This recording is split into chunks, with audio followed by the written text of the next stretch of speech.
کیا آپ کو معلوم ہے کہ فرض نمازوں اور تہجد میں کیا فرق ہے؟ تو یاد رکھنا، فرض نمازوں کے لیے انسان مناعتی یعنی آسان دیتا ہے، جبکہ تہجد کے لیے اللہ تعالی مناتی دیتا ہے۔ فرض نماز کے لیے ندا یعنی آذان کو تمام انسان سنتے ہیں، جبکہ تہجد کی ندا کو بعض خوش بخت انسان ہی سن پاتے ہیں۔ فرض نمازوں کو بہت سارے لوگ پڑھتے ہیں، جبکہ تہجد کو اللہ تعالیٰ کے خاص بندے پڑھتے ہیں۔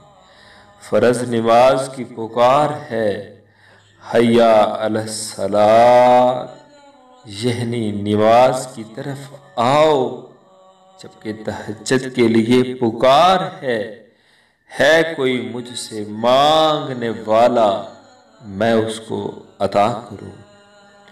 یا اللہ ہمیں تہجد کی محبت اور اسے پڑھنے کی توفیق عطا فرما، آمین۔